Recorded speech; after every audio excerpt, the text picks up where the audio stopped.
Assalamualaikum warahmatullahi wabarakatuh. Selamat pagi dan Om Swastiastu. Hai guys, perkenalkan nama saya Niputu Vina Ariyanti bersama teman saya yaitu Niputu Linda Darmi Andani dan Niputu Pustawani.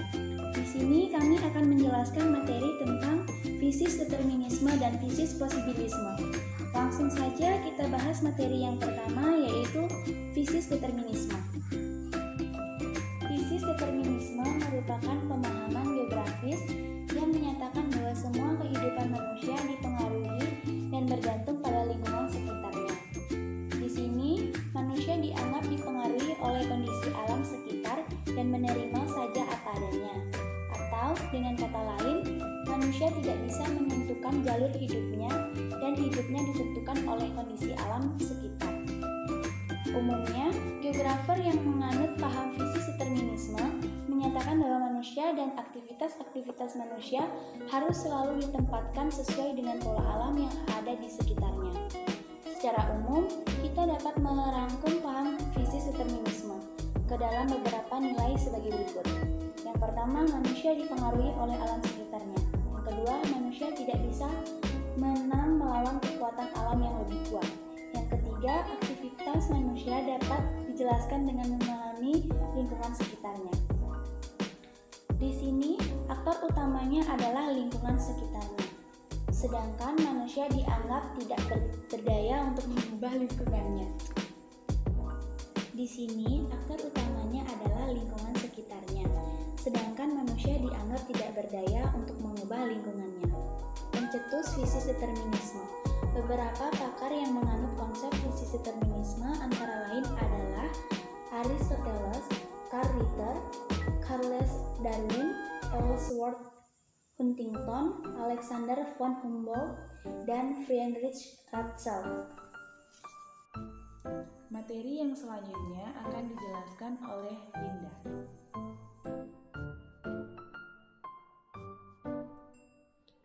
Contoh penerapan fisis determinisme.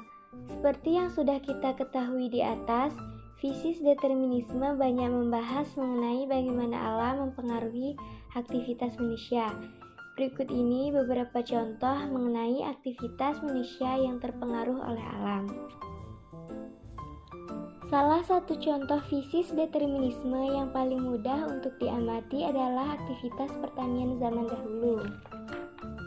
Aktivitas ini hanya akan ditemukan di daerah-daerah yang memiliki tanah subur dan memiliki akses irigasi yang baik.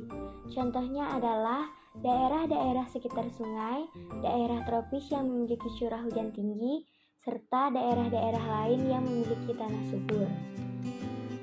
Contoh selanjutnya, kota-kota besar terletak di daerah yang kaya akan air.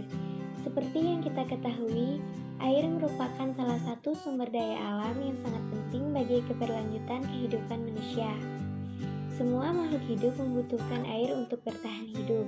Oleh karena itu, tidak heran jika kota-kota besar zaman dahulu senantiasa terletak di daerah yang kaya akan sumber daya air, seperti di daerah pesisir sungai, mata air, ataupun di lereng-lereng pegunungan yang memiliki aliran air bersih.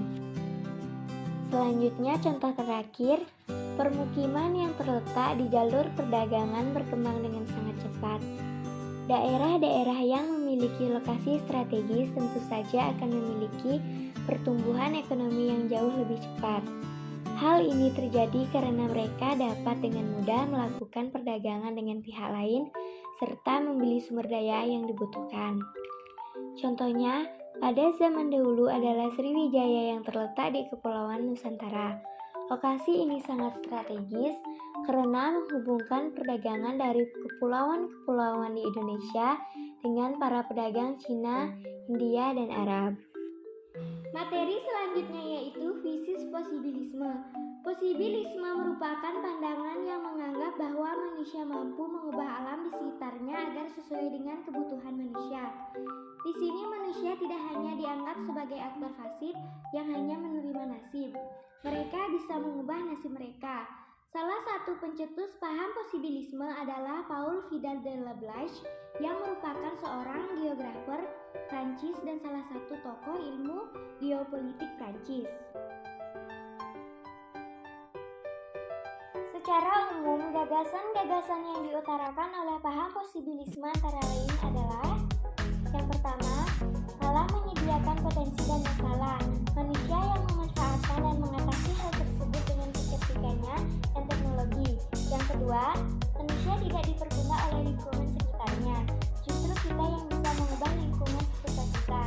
Yang ketiga, kondisi lingkungan hanya dianggap sebagai saran, bukan paksaan, dalam mengambil keputusan. Yang keempat, kecerdikan manusia dan pengembangan teknologi dapat menyelesaikan semua permasalahan yang dilemparkan oleh lingkungan. Dan yang terakhir, apa yang mungkin terjadi dan terbangun di suatu wilayah lebih banyak dipengaruhi oleh biaya tindakan tersebut dibandingkan dengan kondisi lingkungannya. Contoh penerapan fisis posibilisme. Di zaman yang modern ini, banyak hal yang dahulu tidak mungkin dilakukan sekarang menjadi mungkin dilakukan.